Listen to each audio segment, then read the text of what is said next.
selamat malam teman-teman semuanya. Ya, ternyata ramai juga gitu ya. Saya juga semangat banget untuk bagikan materi. Jadi, salam kenal teman-teman. Nama saya Show Andreas. Saya penulis di sosial media marketer.id ya, penulis copywriting ya. Jadi, kita hari ini akan sama-sama belajar tentang strategi copywriting untuk agent insurance, teman-teman, atau agen asuransi ya.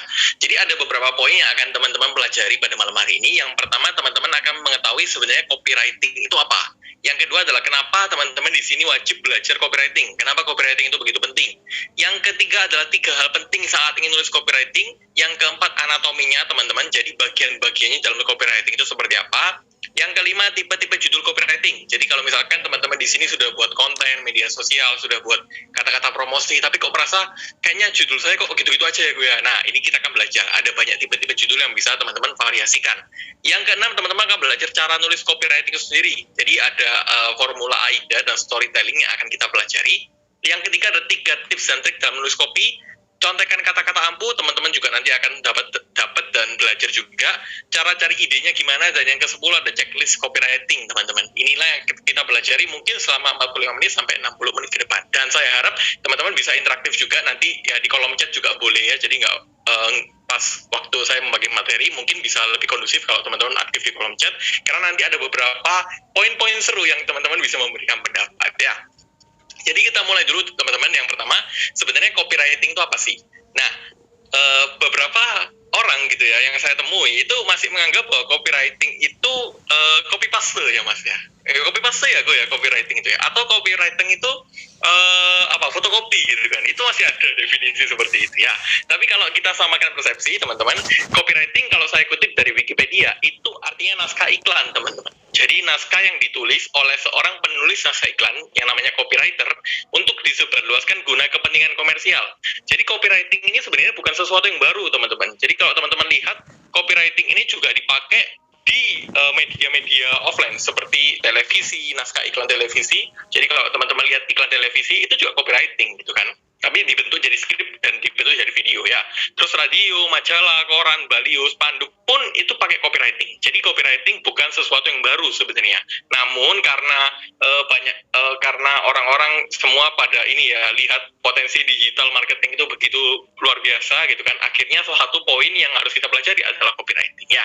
Nah, kalau copywriting saya singkat teman-teman, copywriting itu adalah sebuah skill untuk memengaruhi atau memersuasi pembaca lewat sebuah tulisan, teman-teman. Untuk tujuan apapun, seperti yang tadi Jeviro udah sebutkan ya. Mau teman-teman di sini meningkatkan interaksi konten media sosial, bisa, teman-teman. Jadi kalau teman-teman aktif buat konten di media sosial, ingin mendapatkan banyak engagement, teman-teman bisa pakai copywriting. Kedua, bisa meningkatkan konversi penjualan. Yang ketiga, bisa meningkatkan subscriber atau jumlah prospek pun bisa, teman-teman. Nembak pasangan pun juga bisa pakai copywriting ya, tapi saya nggak ngajarkan di sini ya, teman-teman ya. Jadi tujuan dari copywriting intinya adalah gimana caranya teman-teman bisa memengaruhi atau memersuasi orang lain untuk melakukan tindakan apapun lewat sebuah tulisan. Itu bisa dibilang copywriting, teman-teman. Jadi mulai kebayang gitu kan, intinya copywriting itu memersuasi orang lain lewat sebuah tulisan ya. Nah, yang jadi pertanyaan adalah kenapa teman-teman itu wajib belajar copywriting? Kenapa copywriting itu begitu penting teman-teman di zaman sekarang ya? Ada 2 poin teman-teman yang ingin saya sampaikan buat teman-teman. Yang pertama adalah saat teman-teman ingin mempromosikan sesuatu, khususnya ya teman-teman katakanlah di sini agent insurance yang ingin mempromosikan produk asuransinya, khususnya lewat online gitu kan. Itu kan orang lihat dari 2 hal kan kalau online itu kan. Yang pertama gambar, yang kedua tulisan gitu kan. Walaupun kalau video kan juga ada gambar dan tulisannya. Jadi nggak hanya teman-teman itu mungkin belajar tentang desain, gimana caranya buat desain yang bagus, gimana cara buat desain yang enak dibaca, tapi teman-teman juga harus belajar gimana caranya buat tulisan yang persuasif teman-teman. Karena gambar yang sama, produk yang sama teman-teman, tapi tulisan yang berbeda itu bisa menghasilkan efek yang berbeda teman-teman. Nanti aku juga ada share studi kasusnya gitu ya. Yang kedua adalah di media sosial teman-teman. Sebenarnya teman-teman itu nggak hanya bersaing dengan kompetitor aja, tapi teman-teman juga bersaing dengan orang-orang yang mereka follow. Maksudnya gini teman-teman. Jadi kalau teman-teman di sini merasa, oke nih, saya aktif di Instagram gitu kan. Oh ya, saya tahu kompetitor saya itu ini. Nah, sebenarnya teman-teman nggak hanya bersaing dengan mereka, tapi teman-teman juga bersaing dengan banyaknya content creator atau orang-orang di luar sana. Jadi coba teman-teman bayangkan nih. Kalau misalkan saya adalah followers teman-teman gitu kan. Ya, saya adalah target pasar teman-teman. Dan di media sosial, katakanlah Instagram, itu kan saya nggak hanya follow teman-teman aja kan. Katakanlah saya follow ya kurang lebih 300 sampai 500 orang di Instagram. Artinya apa? Artinya setiap harinya saya melihat kurang lebih 30 sampai 50 konten, teman-teman. Jadi coba teman-teman bayangkan, kalau teman-teman ingin posting, ingin promosi, tapi saya nggak lihat konten teman-teman, atau saya lihat banyak konten, otomatis ya gimana caranya teman-teman bisa mempengaruhi saya? Karena di media sosial saya nggak hanya lihat konten kamu aja. Jadi itu kenapa pentingnya untuk kita di sini bisa membuat sebuah tulisan yang menarik perhatian, yang bisa persuasif untuk bisa lebih memudahkan kita untuk prospecting gitu ya. Contohnya nih teman-teman, kalau saya, ini teman-teman kelihatan ya, jadi ini adalah tools Facebook Ads Library, teman-teman. Ini adalah tools resmi dari Facebook dan Instagram, yang mana kita bisa melihat semua iklan yang lagi jalan di Facebook dan Instagram dengan kata kunci tertentu. Jadi katakanlah kalau saya barusan tadi nyari kata kunci asuransi, itu ada 2.500 iklan yang jalan, teman-teman. Jadi coba teman-teman bayangkan di Indonesia ya, teman-teman bayangkan nih, gimana caranya teman-teman bisa bersaing dengan banyaknya orang-orang di luar sana. Ya, salah satunya kita harus membuat copywriting yang menarik, tulisan yang persuasif gitu kan. Nah, ini saya ada sebuah studi kasus yang menarik, teman-teman, tapi kebetulan produknya bukan asuransi, tapi teman-teman nanti akan dapat bayangan, kalau satu produk yang sama, itu dengan tulisan yang berbeda, itu bisa menghasilkan efek yang berbeda, teman-teman. Ini dia. Menurut teman-teman, ini lebih menarik yang mana? Lebih menarik yang banner A atau banner B, teman-teman? Boleh ditulis di kolom chat aja ya, biar lebih kondusif gitu ya. Oke, langsung rame ini ya. B, oke ya. Apalagi yang mungkin kita yang pria gitu ya, melihat, waduh, langsung dapat istri muda ini apa nih maksudnya? Gitu ya. Walaupun kalau teman-teman lihat lebih jelas gitu kan, istri mudanya itu sebenarnya gimmick juga gitu ya. Yang jawab buta, waduh. Istri mudanya itu gimmick gitu ya. Investasi rumah idaman murah dan aman gitu ya. Jadi terlihatnya, waduh, istri muda nih, tapi pas dilihat-lihat, waduh, investasi rumah idaman murah dan aman gitu ya. Nah, jadi teman-teman lihat ya, dengan satu produk yang sama-sama rumah, tapi cara kita mengemasnya berbeda, teman-teman. Itu bisa menghasilkan efek yang berbeda, teman-teman. Itulah pentingnya untuk teman-teman bisa buat yang namanya copywriting ya. Jadi itu ya. Oke, nah sebenarnya kenapa? Karena copywriting adalah jembatan, teman-teman ya. Jadi bagaimana kamu itu bisa menghubungkan produk atau jasa kamu atau informasi apapun ke orang lain, ya itu kan ada jembatannya kan. Kan komunikasi itu kan ada dua, ada yang lisan seperti ini, yang langsung ngobrol, atau yang tulisan, yang lewat teks, teman-teman. Jadi ya pentingnya untuk kita itu belajar copywriting, karena copywriting ya cara kita mengomunikasikan sesuatu, khususnya ya media digital seperti sekarang ya. Nah, setelah teman-teman lihat nih, waduh, menarik juga ya, apa copywriting ini. Terus copywriting itu juga begitu penting ya. Terus yang jadi pertanyaan adalah gimana sih cara mulai nulis copywritingnya gitu kan ya. Nah, sebelum teman-teman mulai nulis copywriting, teman-teman harus paham dulu ada 3 hal penting yang wajib teman-teman tahu sebelum menulis sebuah copy, teman-teman. 3 hal pentingnya itu apa aja? 3 hal pentingnya adalah teman-teman di sini harus tahu dulu copywriting teman-teman itu buat siapa. Yang kedua, teman-teman juga harus tahu dulu keunikan produk atau jasa teman-teman apa. Dan yang ketiga adalah media menulisnya di mana, teman-teman. Karena 3 hal ini yang akan nanti menentukan copywriting teman-teman seperti apa.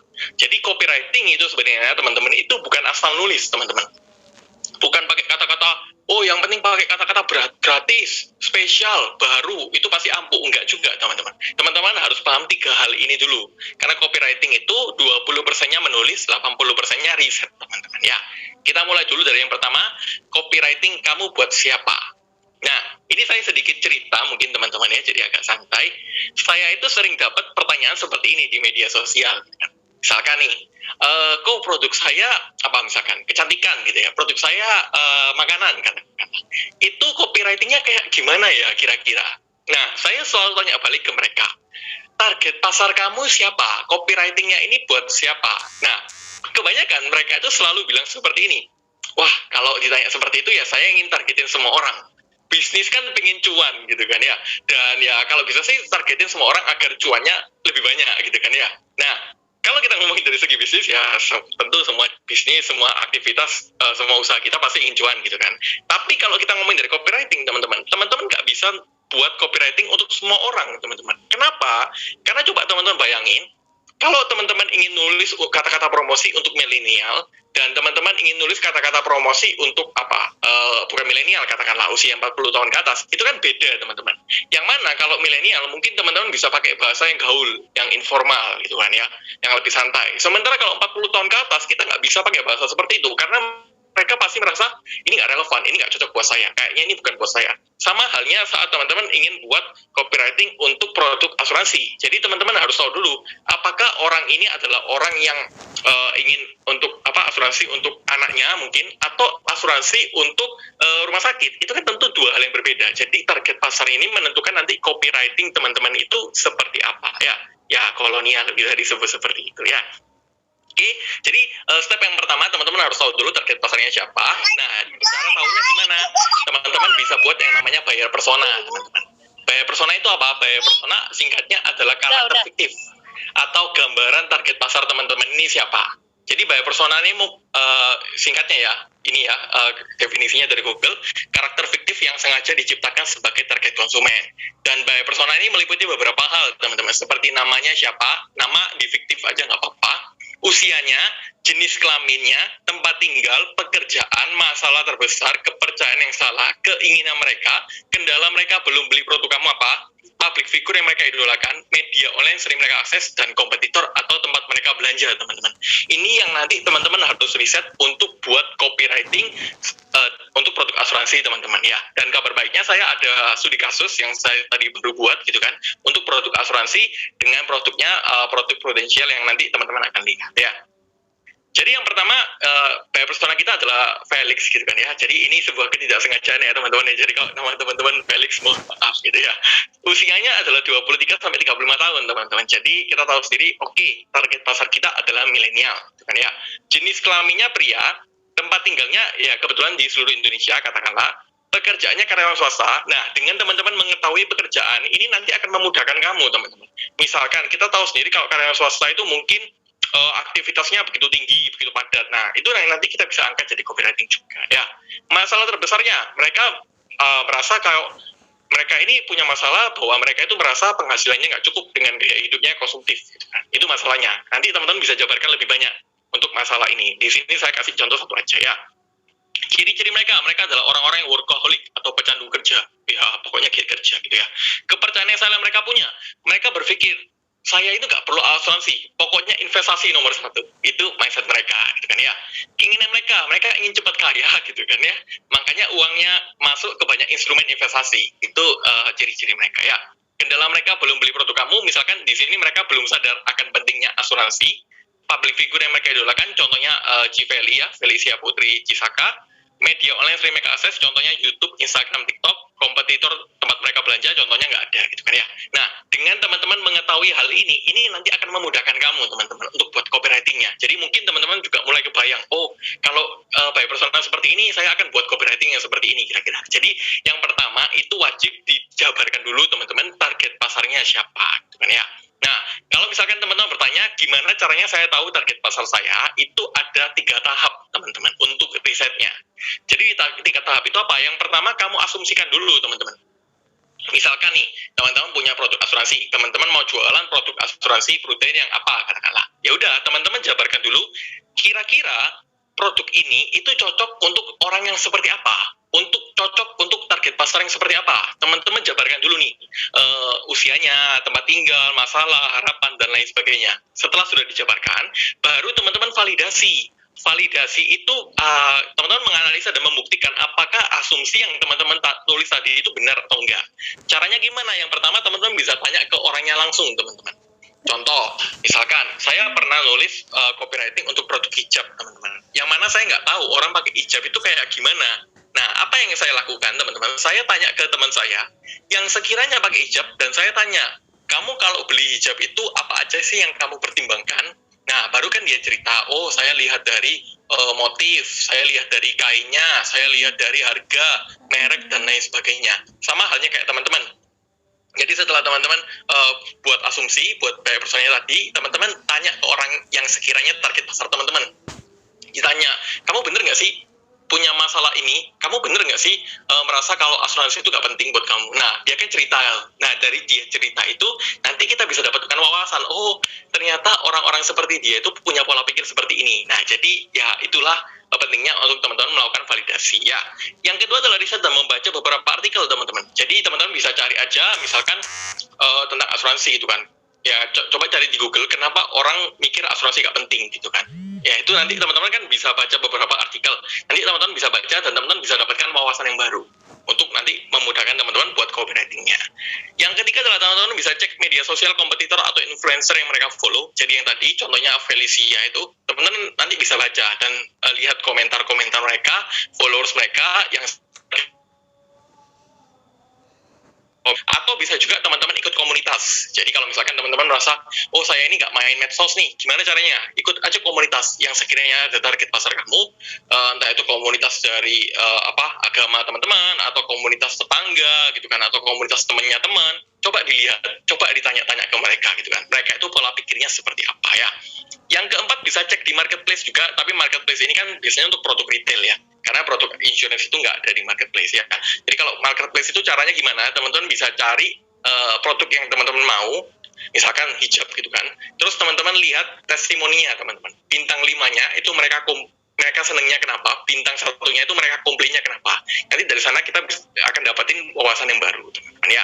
Repetisi, di tahap repetisi itu teman-teman bisa membuat personal line dan kembali ke tahap pertama. Ya, personal sekali. Iya benar, kita harus tahu betul target pasar kita siapa. Copywriting teman-teman untuk siapa ya. Yang kedua adalah teman-teman wajib tahu dulu keunikan produk atau jasa teman-teman juga. Jadi produk insurance, katakanlah Prudential tadi, itu keunikannya apa? Fitur utamanya apa? Teman-teman harus list gitu ya. Jadi yang teman-teman list itu fitur dan manfaat teman-teman. Jadi fitur itu adalah segala sesuatu yang berhubungan tentang produk. Seperti cara kerja produk ini, keunikan produk ini, fitur-fiturnya apa aja, kelebihannya, itu yang teman-teman bisa jabarkan. Manfaat itu adalah apa yang market atau target pasar teman-teman itu ingin dapatkan ya. Sebagai contoh untuk produk yang Prudential ini ya, ProPrime Healthcare Plus, yang mana fiturnya itu usia masuk maksimal 70 tahun gitu kan.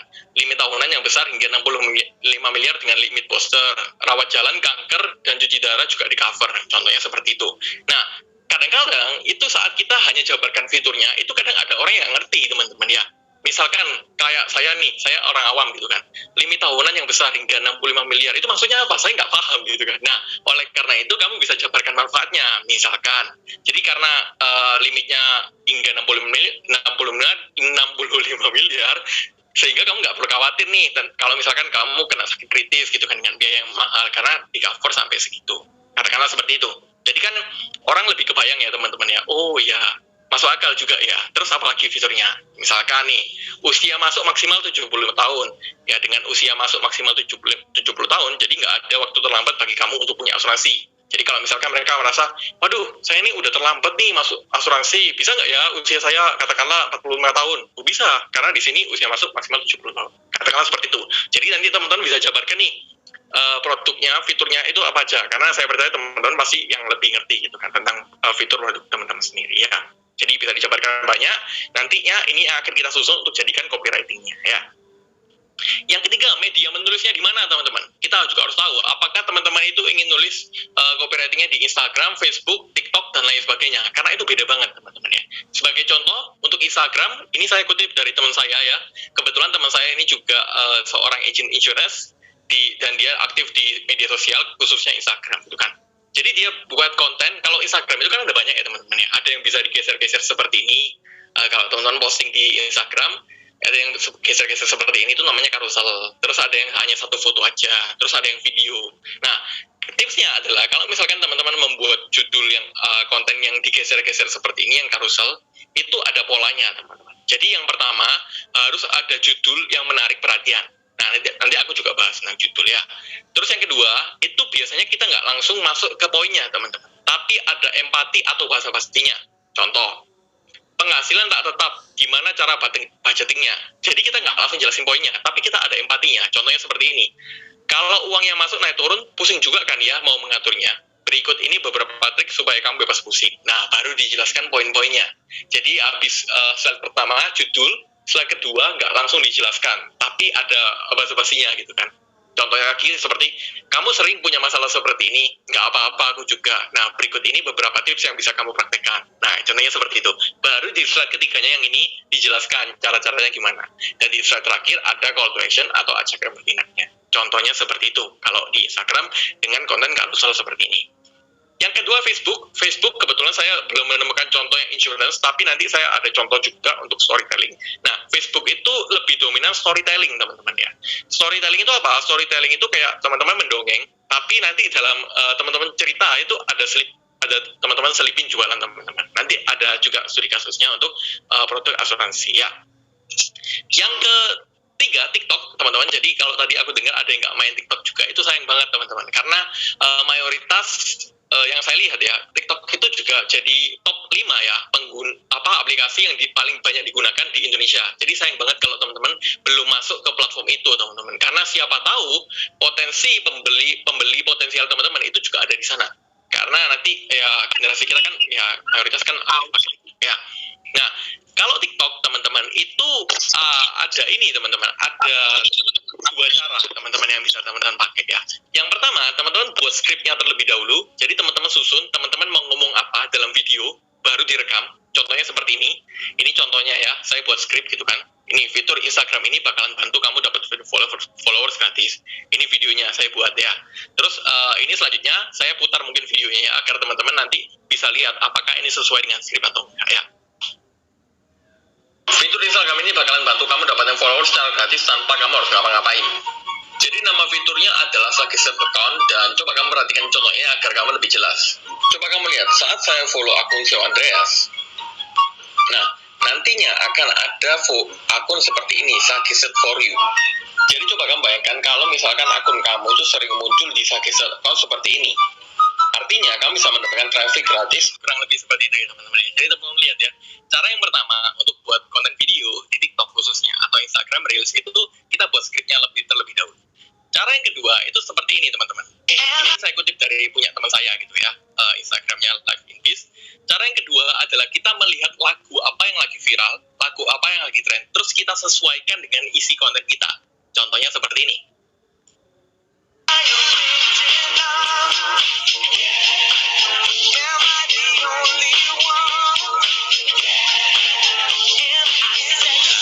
Seperti itu. Jadi mulai kebayang teman-teman ya. Cara yang teman-teman bebas aja pakai cara yang mana, mau teman-teman buat skrip dulu, buat tulisan dulu baru di video, atau yang seperti ini yang langsung mengikuti lagunya teman ya. Jadi ini saya sudah izin orangnya ya, jadi nggak apa-apa kita putar-putar terus videonya ya.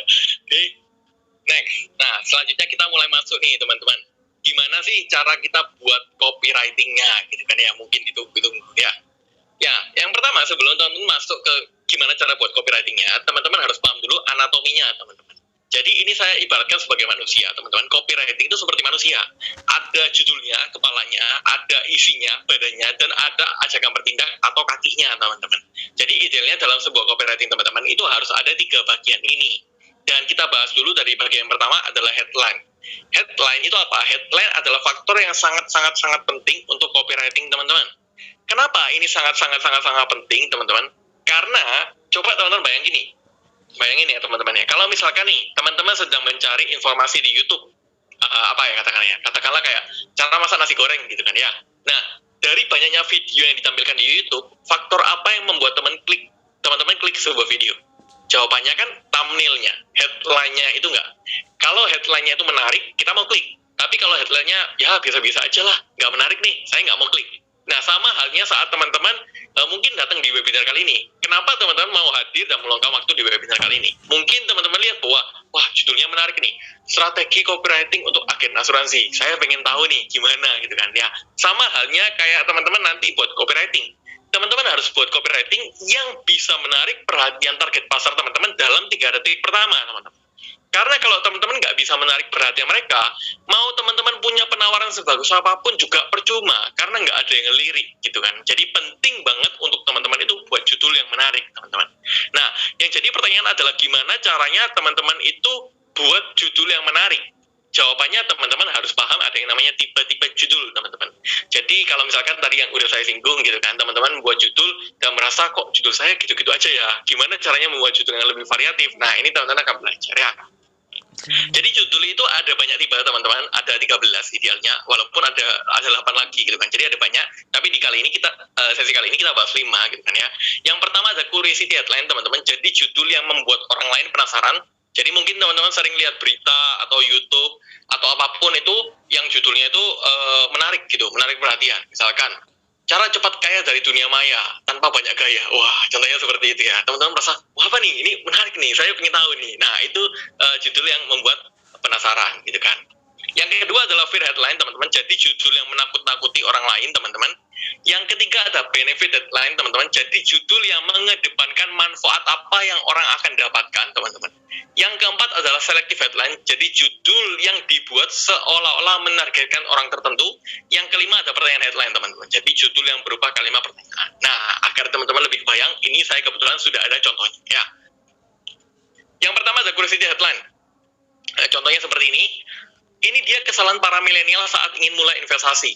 Nah, ini kan membuat orang penasaran gitu kan. Kenapa? Karena kita nggak jelaskan kesalahannya apa nih. Nah, saat mereka melihat gini kan, waduh, apa ya kira-kira ya? Ya udah, mereka baca kan. Mereka baca, oh iya, mungkin yang pertama nggak menyiapkan nggak memilah-milah finansial gitu kan. Terus yang kedua nggak punya asuransi. Nah, dari sana itu baru kita jelaskan kenapa kamu harus punya asuransi. Terus kita berikan ajakan bertindaknya. Kalau kamu mau tahu lebih lanjut dan dapatkan konsultasi gratis, yuk hubungi kami di nomor ini misalkan. Jadi itu contohnya curiosity headline. Nah, tentu judul yang dibuat ini harus relevan dengan target pasar yang tadi ya. Dan mungkin kalau misalkan teman-teman bertanya-tanya dan punya kepikiran bahwa curiosity ini sama kayak clickbait gitu ya. Nah, jawabannya adalah bukan, teman-teman. Bukan, bedanya gini. Memang curiosity dan clickbait itu sama-sama membuat penasaran, teman-teman. Tapi bedanya, kalau clickbait itu membuat penasaran, tapi isinya nggak relevan. Jadi mungkin kalau teman-teman sering lihat, entah itu berita, ataupun YouTube misalkan, itu judulnya menarik, tapi pas dibaca, kok kayaknya nggak sesuai sama judul ya? Itu clickbait, teman-teman ya. Kalau curiosity, itu bedanya adalah, judulnya menarik perhatian, judulnya membuat penasaran, tapi pas dibaca itu isinya relevan. Itu bedanya ya. Dan tidak disarankan kalau misalkan teman-teman membuat judul yang clickbait ya. Oke? Yang kedua adalah fear headline. Contohnya seperti ini. Hati-hati, nggak punya asuransi bisa bikin kamu kehilangan banyak investasi. Serem banget gitu ya.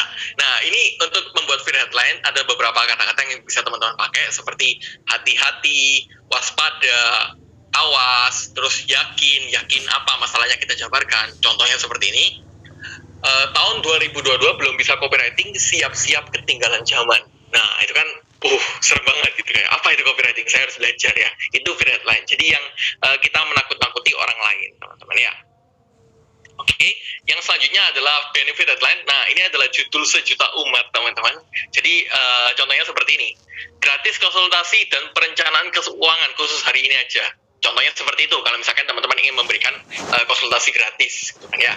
Nah, judul yang lain, judul benefit yang lain itu seperti buy one get one, diskon berapa persen, ya, terus apa lagi, promo spesial apa, gitu kan. Itu benefit adalah teman-teman. Jadi, teman-teman mengedepankan manfaatnya, sehingga saat orang lain lihat, wah ini saya pengen nih, saya udah tahu nih manfaatnya. Ya, mereka pengen, lebih tertarik dengan manfaatnya. Itu benefit adalah ya. Selanjutnya ada selective headline, teman-teman. Jadi judul yang dibuat untuk menargetkan orang tertentu. Contohnya seperti ini. Khusus milenial yang hobinya investasi tapi nggak punya asuransi. Wah, ini kan udah tertarget gitu kan. Milenial hobinya investasi tapi nggak punya asuransi. Jadi kita itu secara nggak langsung memanggil orang-orang untuk memanggil orang-orang tertentu, teman-teman. Jadi bisa pakai kata-kata seperti khusus siapa, buat siapa, untuk siapa, kepada siapa, dan lain sebagainya. Contoh lagi, untuk agent prudensial yang ingin belajar copywriting gitu kan. Nah, itu kan secara nggak langsung kita memanggil agent prudensial kan untuk belajar copywriting kan. Jadi ya lebih kelihatan ya teman-teman ya. Nah, itu adalah selective headline yang dibuat untuk menargetkan orang tertentu. Next, selanjutnya ada pertanyaan headline, teman-teman. Contohnya seperti ini. Apakah kamu sering mengutamakan investasi? Coba deh simak yang satu ini. Contohnya seperti itu ya. Jadi ini kan relevan gitu kan dengan target pasar yang mengutamakan investasi. Jadi pertanyaan headline ini juga sering dipakai gitu kan di mana-mana. Biasanya itu kita menanyakan kembali masalah mereka dan harapan mereka apa. Oke? Nah, sekarang kita mulai masuk nih, gimana sih cara nulis copywriting-nya gitu kan ya.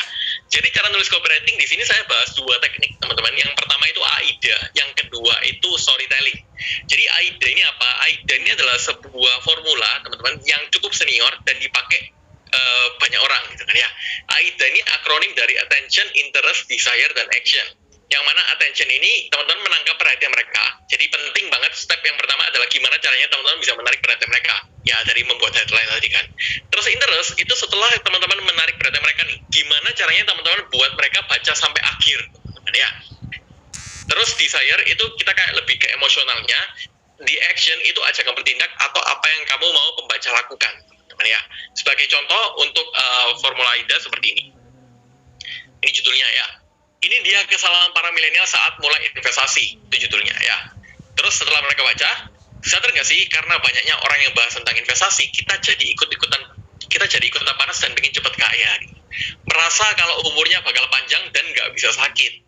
Namun coba kamu bayangin kalau tiba-tiba kita jatuh sakit. Bukankah uang bahkan investasi kita akan terkuras habis? Yuk konsultasikan keuangan gratis bareng aku bakalan bantuin kamu untuk nentuin budget yang tepat untuk asuransi dan investasi. Klik link di bawah ini sekarang juga. Contoh simpelnya seperti ini, teman-teman. Jadi yang pertama kalau kita bedah teman-teman di bagian ini, itu teman-teman bisa pilih headline aja yang tadi ya. Jadi kalau dari 5 headline tadi, teman-teman tanya nih, kok gitu kan, atau mas gitu kan. Dari 5 tipe headline tadi, yang paling ampuh yang mana nih? Yang paling cespleng yang mana? Jawabannya nggak ada, teman-teman. Kenapa? Karena saya nggak bisa bilang bahwa, oh produknya apa? Asuransi. Asuransi itu menurut Feng Shui itu selektif paling bagus. Itu nggak ada, teman-teman ya. Jadi nggak ada menurut Feng Shui. Gitu ya. Itu teman-teman harus tes diri ya. Yang mana yang paling bagus sih, teman-teman. Karena yang paling bagus sih saya belum tentu bagus sih kamu. Jadi harus kita tes ya. Terus di bagian interest, teman-teman bisa berikan data, fakta, informasi, atau empati yang sekiranya bisa memperkuat copywriting kamu dan menarik perhatian mereka. Karena data, fakta, informasi itu sifatnya sangat persuasif, teman-teman. Nanti aku juga share contohnya ya. Di bagian desire itu untuk memicu emosinya ya, teman-teman bisa gunakan kata-kata seperti bayangkan, rasakan, coba kamu renungkan, imajinasikan, dan tunjukkan manfaat apa yang mereka akan dapatkan. Di bagian action itu satu copywriting, satu call to action, teman-teman. Jadi kalau teman-teman buat copywriting nih, contoh nih, klik link di bawah ini untuk cari tahu lebih lanjut gitu kan. Jangan lupa like, comment, share, follow, subscribe channel ini juga gitu kan. Nah itu kan banyak gitu kan. Orang jadi bingung, aduh saya harus ngapain nih, terlalu banyak gitu kan ya. Ya udah akhirnya nggak ngapa-ngapain aja, males gitu kan ya. Jadi pentingnya buat teman-teman satu copywriting itu satu call to action, teman-teman. Jadi kalau teman-teman ingin mereka like dan komen, ya udah like dan komen aja. Kalau teman-teman ingin mereka klik link bio, ya udah klik link bio aja. Jadi ya VI-nya satu aja ya. Oke. Yang kedua adalah storytelling, teman-teman. Jadi storytelling ini simpelnya kayak nonton sinetron, teman-teman. Gampang gitu ya. Dalam arti sinetron itu kan ada seperti ini ya. Jadi kalau teman-teman di sini suka nonton sinetron atau drama Korea gitu kan, itu kan selalu ada bintang utamanya siapa gitu kan ya. Terus ada konfliknya nih, konfliknya apa, muter-muter, baru terakhir ada endingnya. Nah, storytelling itu sama seperti itu. Contohnya seperti ini ya. Pokoknya semua uang harus aku investasiin. Iya, itu teriakan hati saya dulu. Jujur, aku tergiur dengan banyaknya orang yang bisa cepat kaya di media sosial. Sampai-sampai ada satu orang bilang, buat apa uang banyak tapi uangnya habis buat bayar rumah sakit. Karena pernyataan itu, aku langsung ingat kalau asuransi harus diimbangi dengan investasi. Apalagi semenjak aku percayain asuransiku sama Prudensial yang sudah terpercaya dan sudah ada 25 tahun di Indonesia. Senengnya dapat info gratis tentang Prudensial di link ini. Jadi kelihatan ya teman-teman ya, awalnya tuh kayak cerita gitu ya, kita menikmati ceritanya, tapi kok lama-lama ada prudensialnya gitu, ada jualannya ya. Nah itulah storytelling teman-teman. Jadi orang itu nggak merasa kayak kita jualan, tapi orang itu merasa baca cerita teman-teman. Tapi dalam cerita kita selipkan jualan kita. Nah itu storytelling. Nah terkait ini memang teman-teman harus gunakan kreativitas teman-teman. Jadi kayak teman-teman cerita aja, tapi dalam cerita teman-teman itu biasanya cewek gitu ya, ibu-ibu biasanya jago banget cerita gitu ya. Tapi dalam cerita kita itu nanti ada juga jualannya gitu kan ya. Itu storytelling teman-teman ya. Jadi kalau teman-teman tanya AIDA sama storytelling bagus mana? Nggak ada teman-teman, jawabannya harus kita tes ya. Terus kebetulan ada juga yang nanya tentang storytelling, mana tadi? Ini ya, ada batasan jumlah kata dalam storytelling, jawabannya tergantung medianya. Karena kalau Facebook sama Instagram itu kan beda. Facebook lebih dominan teks, tentu tulisan kita bisa lebih panjang. Sementara kalau Instagram itu lebih dominan visual, tentu kita nggak bisa tulis terlalu banyak di visualnya. Jadi tergantung medianya ya. Oke. Nah kalau kita bedah teman-teman, bintangnya siapa? Bintangnya adalah seorang wanita karir yang tadi gila kerja gitu kan ya. Story-nya tersadarkan karena ada satu pernyataan, solusinya adalah menggunakan produk prudensial gitu kan. Jadi ya ini storytelling. Oke. Next, sama ini ya teman-teman ya, tips dari saya juga, formula tadi itu bukan sesuatu yang baku ya teman-teman. Jadi teman-teman itu nggak harus, saklek ngikuti formula itu, enggak. Teman-teman bisa bebas aja nulis. Yang penting adalah selalu ada judulnya, selalu ada isinya, dan selalu ada ajakan pertindakan. Oke, yang selanjutnya adalah 3 tips dan trik untuk nulis copywriting teman-teman. Ini yang saya ingin. Oke, lanjut ya. 3 tips dan trik untuk nulis copywriting. Yang pertama, teman-teman wajib gunakan kata-kata aksi teman-teman. Kata-kata aksi itu apa? Kita tahu sendiri teman-teman, kalau copywriting itu kan tujuannya memersuasi orang lain kan, membuat orang itu melakukan tindakan tertentu kan.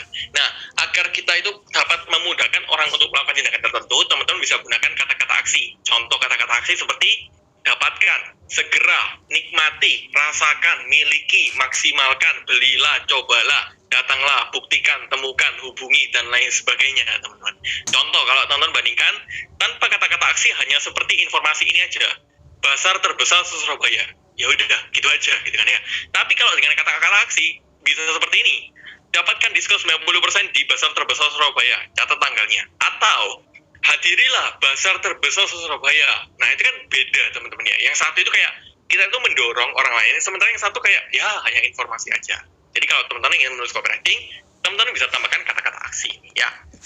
Yang kedua adalah semakin spesifik, semakin menarik, teman-teman. Nah, ini yang tadi saya singgung, data, fakta, informasi. Jadi kebetulan contohnya roti, gitu kan ya. Teman-teman coba bayangkan, roti terlaris se-Surabaya, gitu kan. Dibandingkan, roti ini terjual lebih dari 50 piece setiap harinya. Ini kan beda ya. Yang pertama adalah, kalau kita bilang roti terlaris, orang akan mengasumsikan bahwa terlaris kata siapa? Ya jangan-jangan kamu yang bilang, ya namanya penjual kecap nomor 1 gitu kan ya. Tapi kalau kita bilang roti ini terjual lebih dari 50 piece setiap harinya, kita nggak bilang terlaris teman-teman. Tapi orang akan mengasumsikan bahwa kita laris. Kenapa? Karena ada datanya. Tapi yang pasti jangan bohong. Contoh lagi, kalau misalkan teman-teman buat copywriting untuk agen asuransi ya, produk asuransi terbaik se-Indonesia gitu kan ya. Nah daripada teman-teman membilang terbaik, mending teman-teman ganti dengan misalkan perusahaan ini udah berdiri berapa lama dan punya berapa polis, punya berapa produk gitu kan misalkan, atau sudah menangani berapa klien. Nah itu teman-teman bisa jabarkan, karena semakin spesifik semakin menarik teman-teman ya, dibandingkan kalau misalkan kita bilang oh ini terlaris, ini terampuh, ini terbaik. Apa buktinya? Orang harus tahu buktinya. Itulah yang teman-teman bisa jabarkan ya. Contoh lagi, skincare terampuh dan terbukti untuk menghilangkan jerawat. Keren banget gitu ya. Tapi pas orang pakai, kok jerawat saya nggak hilang-hilang? Nah, kita bisa kena komplain gitu ya. Nah, tapi kalau kamu bandingkan teman-teman dengan kandungan tea tree oil dalam skincare ini berpotensi untuk menghilangkan jerawat. Nah, kita nggak bilang bahwa ini terampuh, tapi kita jabarkan komposisinya teman-teman, sehingga orang akan berpikir bahwa oh iya, kayaknya ini bagus nih untuk menghilangkan jerawat, karena ada lagi-lagi ada datanya teman-teman. Nah ini yang bisa teman-teman jabarkan ya. Ini juga telah membayar klaim 46 M per hari. Nah itu juga bisa ya. Kenapa asuransi ini menjadi terbaik? Karena ya itu tadi, itu bisa dijabarkan ya. Oke, yang ketiga adalah ganti kata-kata, ya gak bullshit, ya benar. Yang penting jangan bohong ya teman-teman ya. Oh ya, pokoknya kata-katanya harus menarik ya. Ya udah saya karang-karang aja, itu nggak boleh ya teman-teman ya, jangan ya. Oke, yang ketiga adalah ganti kata-kata yang kami gunakan teman-teman. Jadi teman-teman, karena copywriting itu kan hubungannya dengan kata-kata gitu kan. Jadi pemilihan kata-kata yang tepat itu bisa memengaruhi orang lain teman-teman. Sebagai contoh, kalau misalkan teman-teman pakai kata-kata murah, itu orang akan mempersepsikan bahwa wah murahan produk kamu gitu kan. Tapi kalau kita ganti dengan terjangkau atau kompetitif, itu kan beda teman-teman ya. Beda emosi yang dihasilkan, walaupun maknanya juga sama ya.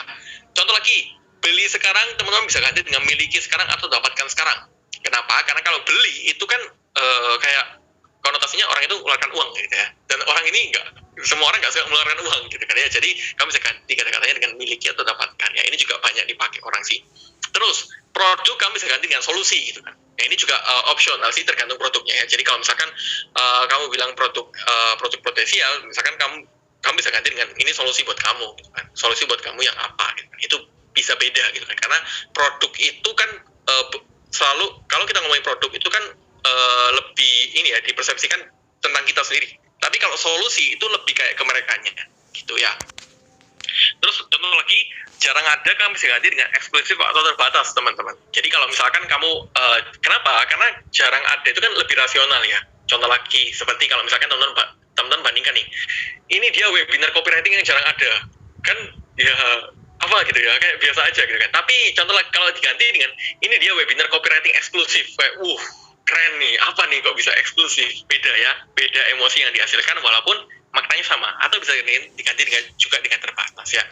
Ini contoh lagi menggunakan data. Jadi kalau misalkan alih-alih teman-teman bilang, oh ini sudah dirasakan banyak orang, oh ini sudah terbukti banyak orang yang merasakan, itu berapa banyak teman-teman. Jadi ya kamu bisa jabarkan gitu kan. Daripada kamu bilang banyak orang, mending kamu bilang berapa 1.215 orang telah merasakan manfaatnya gitu ya. Jadi beda ya teman-teman ya, semakin spesifik semakin menarik ya. Ini juga penulisan harga sebenarnya ini bebas sih teman-teman ya. Jadi kalau misalkan teman-teman nulis harga gitu kan, kalau 20% itu kan kayak kurang menarik gitu kan. Tapi kalau kita ganti dengan hemat hingga berapa, katakanlah 20% itu nominalnya 200.000, itu lebih menarik teman-teman ya. Jadi bebas ya. Terus ini juga contohkan kata-kata ampuh. Jadi kalau misalkan teman-teman ingin copywritingnya lebih jos gitu ya, lebih maknyus, teman-teman bisa pakai kata-kata ampuh ini. Dan disclaimer dulu, kata-kata ampuh ini kata siapa? Bukan kata saya teman-teman, tapi kata seseorang. Seseorang yang sudah dikenal sebagai bapak periklanan dunia teman-teman. Namanya adalah David Ogilvy gitu kan ya. Jadi ya bisa dibilang beliau ini leluhurnya copywriting gitu kan ya. Nah, beliau ini mengutip teman-teman ada beberapa kata-kata ampuh teman-teman yang bisa teman-teman pakai ya. Yang pertama adalah gratis, yang kedua adalah baru, yang ketiga sekarang, yang keempat memperkenalkan, luar biasa, sensasional, kesempatan terakhir, mudah atau gampang, cepat, kebenaran tentang, revolusioner, menakjubkan, ajaib, dicari, pengumuman, cara, akhirnya datang juga, saran bagi, dan lain sebagainya. Ini ada beberapa kata-kata ampuh yang bisa kamu pakai. Gimana penerapannya dan efeknya itu seperti apa? Teman-teman bisa lihat contohnya yang ini. Contoh yang pertama, hadirilah webinar copywriting cara meningkatkan penjualan pada tahun 2022. Dibandingkan yang kedua, hadirilah webinar copywriting terbaru cara meningkatkan penjualan pada tahun 2022. Lebih menarik yang mana? Satu atau dua? Nah, bisa ditulis di kolom chat ya. Lebih menarik satu atau yang dua ya. Contoh lagi, yang sebelahnya, cara menaikkan tinggi badan dibandingkan cara yang lebih cepat dan tepat untuk menaikkan tinggi badan. Nah, lebih menarik yang mana? Nanti bisa ditulis di kolom chat ya. Nah, inilah efek menggunakan power words, teman-teman. Itu dikenal sebagai power words ya. Power words, kita kata-kata ampuh gitu kan. Nah, itu memang kata-kata yang bisa memicu emosional, teman-teman. Jadi ya, teman-teman bisa pakai kata-kata ini ya. Namun pastikan jangan bohong, teman-teman ya. Kedua ya, oke, setuju kedua ya. Jangan bohong ya, yang penting ya. Misalkan ini ya, cara cepat untuk menurunkan berat badan hanya 3 minggu aja, tapi pas 3 minggu nggak turun ya, itu hati-hati gitu ya. Nah, ini juga cara menemukan ide, teman-teman. Jadi kalau misalkan teman-teman merasa kayak, waduh, saya ini kesulitan nih cari ide untuk nulis kata-kata promosi atau copywriting. Gimana ya caranya ya? Caranya itu ada beberapa, teman-teman. Yang pertama adalah sesuaikan dengan target pasar, ya jelas. Karena beda target pasar, beda copywritingnya, teman-teman. Yang kedua adalah strategi riding the wave, teman-teman. Riding the wave itu menunggangi ombak atau melihat apa yang lagi tren, terus kita ikuti ya. Yang ketiga adalah gunakan kreativitasmu, teman-teman. Jadi ini ada beberapa cara untuk menemukan ide, teman-teman. Nah, kita bahas dari yang pertama dulu ya, sesuaikan dengan target pasar ya. Jadi teman-teman bayangin ya, kalau misalkan studi kasusnya kali ini ya nggak asuransi ya, tapi ikan cupang, teman-teman ya. Ya tahu lah ya, semua ikan cupang ya, ikan yang warna-warni itu ya teman-teman ya. Kita ingin jual ikan cupang ke dua target pasar yang berbeda, teman-teman. Yang mana target pasar satu adalah orang yang suka dengan ikan cupang, sementara target pasar dua adalah orang yang nggak tahu kenapa saya harus beli ikan cupang. Itu tentu copywriting-nya akan sangat-sangat berbeda, teman-teman. Contoh ya, kalau teman-teman bandingkan. Kalau untuk orang yang target pasar satu, yang mereka sudah tahu tentang ikan cupang, kita bisa langsung jualan. Contoh, dijual ikan cupang half moon line duboir, dijamin sesuai foto atau real pic. Size-nya apa, usia, gender, tipe, warna, pengiriman bisa melalui ekspedisi atau gosen, garansi wilayah ikan mati sampai di tujuan. Yuk segera miliki ikan cupang ini, klik link ini ya. Nah, ini bisa untuk target pasar satu, karena dia tahu dan dia suka dengan ikan cupang. Sementara kalau mungkin teman-teman sendiri yang merasa, ya saya nggak suka dengan ikan cupang, kenapa saya harus beli ikan cupang? Ini kita harus mengubah sudut pandangnya, teman-teman. Contoh, cara terbaru untuk mendidik anak kecil. Menurut alodokter.com, memiliki hewan peliharaan merupakan salah satu cara untuk mengajari anak empati dan tanggung jawab. Dari banyaknya hewan peliharaan yang ada, Bunda bisa memilih ikan cupang loh. Kenapa? Karena ikan cupang itu harga makanannya terjangkau, perawatannya mudah, warna-warni cupang dapat memberi cantik rumah, dan masih banyak manfaat lainnya. Bunda bisa dapatkan ikan cupang untuk usia kecil dengan cara klik link ini ya. Jadi terlihat bedanya, teman-teman ya. Yang satu, kita bisa langsung jualan. Nomor satu kayak Tokped, ya benar. Yang kedua, kita harus mengubah sudut pandangnya. Dengan cara kita harus membuat mereka sadar kenapa saya harus punya hewan peliharaan. Setelah mereka sadar kenapa saya harus punya hewan peliharaan, kita masukin nih, kalau ikan cupang itu bisa jadi salah satu referensi untuk hewan peliharaan yang bisa kamu pelihara gitu kan. Jadi kebayang ya teman-teman ya bedanya ya. Beda target pasar, itu beda copywriting-nya teman-teman. Sama halnya kayak asuransi. Orang yang sudah tahu asuransi dan orang yang nggak tahu tentang asuransi, itu tentu kan copywriting teman-teman berbeda banget kan. Nggak mungkin dong kalau misalkan orang yang nggak tahu asuransi, teman-teman langsung kasih, ini polis, ini yang namanya polis, ini yang namanya anu. Ya pasti teman-teman sadarkan mereka dulu kan, kenapa kamu harus beli asuransi, terus asuransi itu efeknya bisa buat apa aja, manfaatnya, dan lain-lain. Jadi yang kedua adalah riding the wave. Nah, ini contoh riding the wave itu simpelnya kayak gini, teman-teman. Itu ada yang buat konten apa, viral, terus semua itu ikut-ikut ya, yang reels itu ya, yang video ya. Lagu ini viral, ya udah dia ikut-ikuti, tapi disesuaikan dengan industrinya dia, industri asuransi. Teman-teman juga bisa. Jadi memang kita harus jeli, teman-teman, dan melihat tren apa sih yang lagi viral di tren ini, itu bisa kita gunakan nggak untuk nggak bisa ya udah nggak usah dipaksakan ya. Ini contoh kita ya, karena waktu itu tren meme viral sih cepat gitu ya. Ini udah cukup lama sih gitu. Oke, yang ketiga gunakan kreativitas. Ini saya contoh aja ya teman-teman, memang sedikit memalukan gitu ya. Ini saya pakai meme teman-teman. Meme itu kayak ya lucu seperti ini ya. Jadi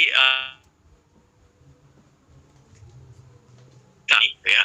Aku selalu tahu apa yang penting saat nulis kooperatif.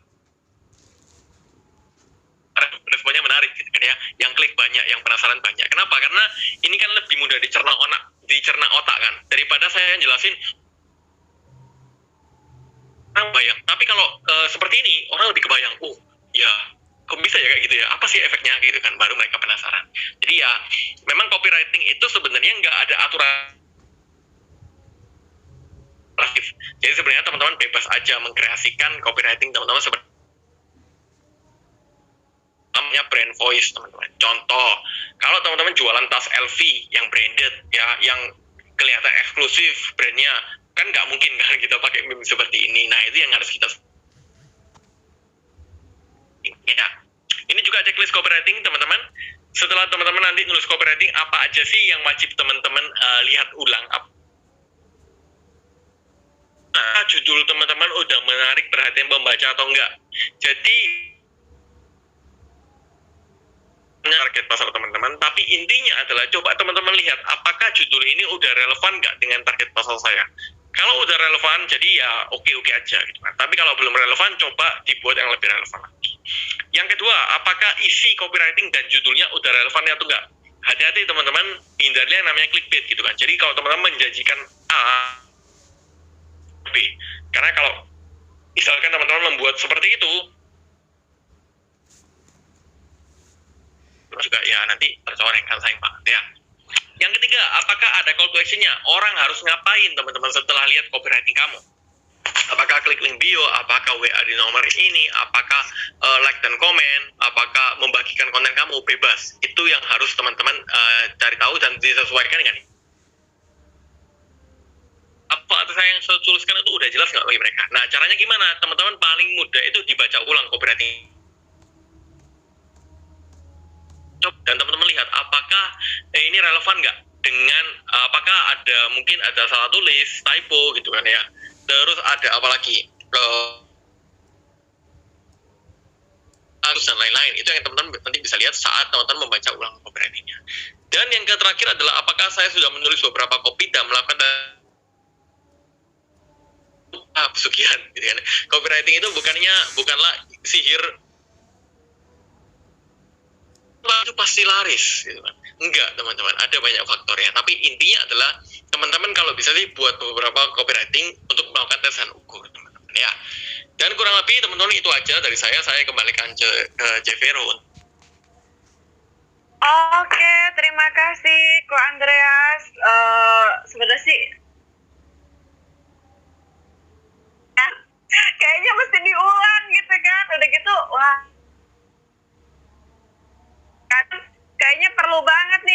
kelas pengulangannya sama Ko Andreas nih.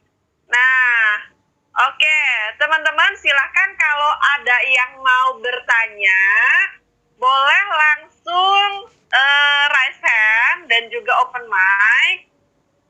Tadi sih udah ada beberapa. Boleh langsung coba ada yang sebentar ya. Nah, ini ada pertanyaan, call to action ini dalam batasan seperti apa ya? Dulu pernah dengar bahwa sifat manusia tidak suka seperti menjadi target penjualan. Nah, maksudnya gimana nih? Oke, jadi ya kita nggak beli ya semua orang seperti itu juga. Nah, call to action dalam teman-teman, jadi kalau misalkan tadi isi kontennya kita bilang bahwa ini dia kenapa pentingnya kamu harus punya asuransi. Nah, setelah kita jelasin panjang lebar tentang asuransi itu apa, terus apa aja sih misalkan kamu bisa pakai kata-kata seperti yuk, ayo, mari, segera, misalkan asuransi lebih lanjut, yuk dapatkan konsultasi gratis tentang nah contohnya seperti itu kan nggak itu kan sebenarnya kita nggak apa ya kita nggak mengarahkan mereka, kita nggak memaksa mereka gitu kan. Kalau maksa itu kan seperti ayo klik link sekarang juga, kalau enggak saya nanti teleponin kamu terus menerus lah, contoh ya sebenarnya nggak masalah sih, tergantung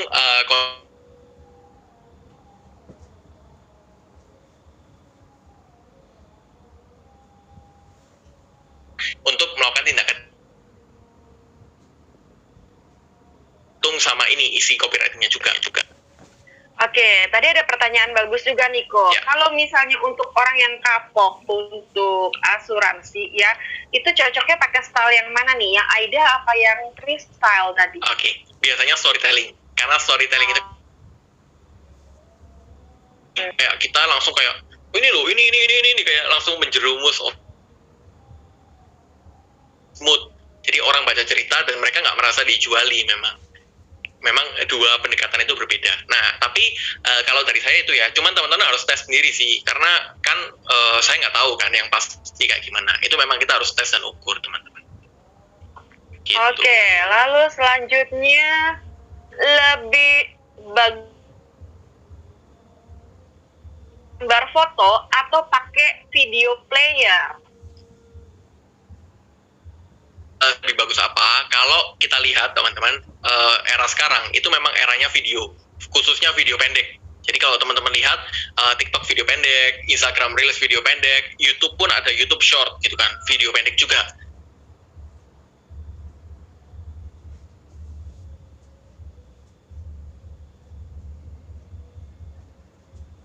Atau nggak tahu teman-teman.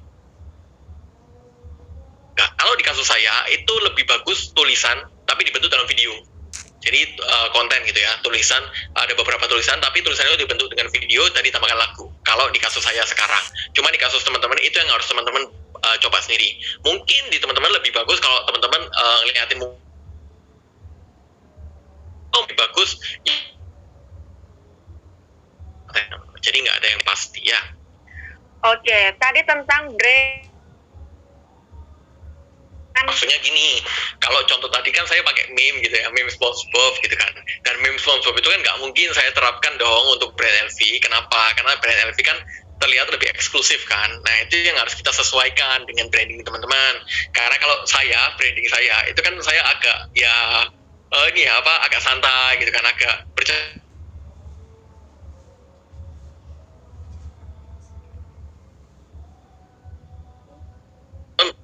Oke, lah apakah media sosial itu sebenarnya punya segmentasi tertentu atau bagaimana nih? Betul. Setiap sosial media itu punya segmentasi tertentu. Katakanlah TikTok sama Instagram. Saya pernah ngetes teman-teman ya. Di TikTok itu warganya, netizennya itu lebih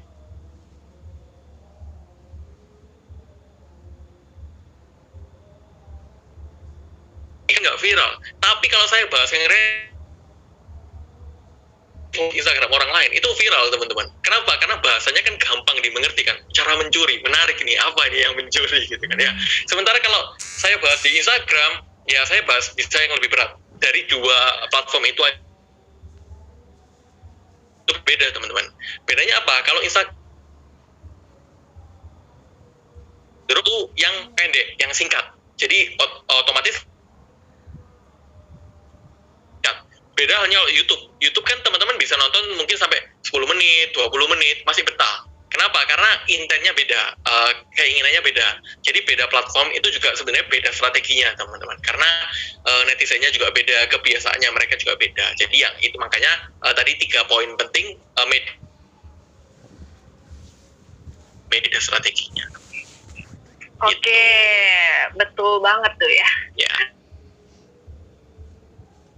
Makanya saya sendiri suka melihat tuh ya, mama kalau curhat di medsos itu panjang banget, sampai akhirnya kadang saya bacanya juga, nyebelin banget ya, maksudnya panjang banget, tapi kayaknya gimana gitu. Nah, sebenarnya storytelling itu apakah ada batasan berapa panjangnya supaya orang itu tetap menarik, mau tetap baca gitu? Oke, menarik. Jadi sebenarnya kalau batasan panjang itu nggak ada sih, kalau menurut saya ya. Karena yang saya perhatikan ada seseorang yang mungkin teman-teman tahu ya, influencer ya, Christina Lee, itu kan kalau buat status di Facebook itu kan storytelling kan panjang banget. Pun audiensnya juga tetap baca loh teman-teman ya.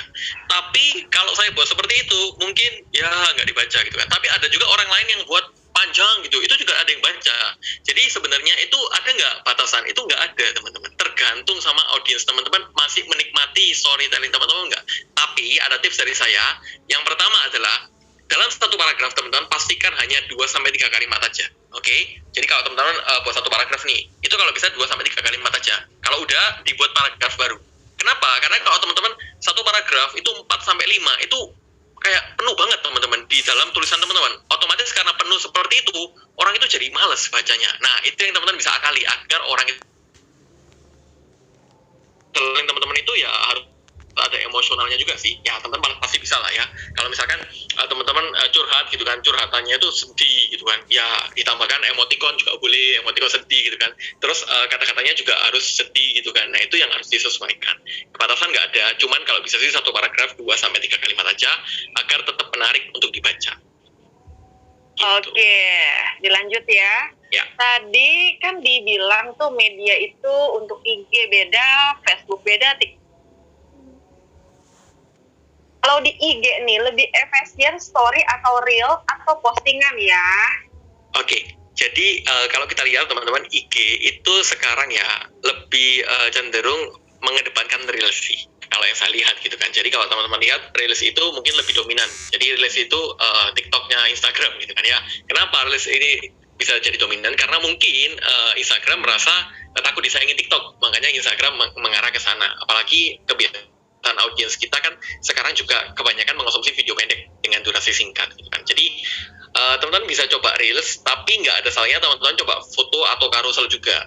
Kenapa? Karena kan saya nggak tahu juga teman-teman. Karena saya lihat juga teman saya itu yang buat carousel, yang gambar digeser-geser itu masih juga bagus-bagus aja gitu kan. Sementara kalau saya itu sudah jelek teman-teman. Saya lebih dominan reels. Jadi memang setiap akun, setiap setiap orang itu punya konten winning konten ya. Konten yang bagusnya masing-masing. Itu yang harus teman-teman tes. Jadi memang nggak ada sesuatu yang pasti teman-teman.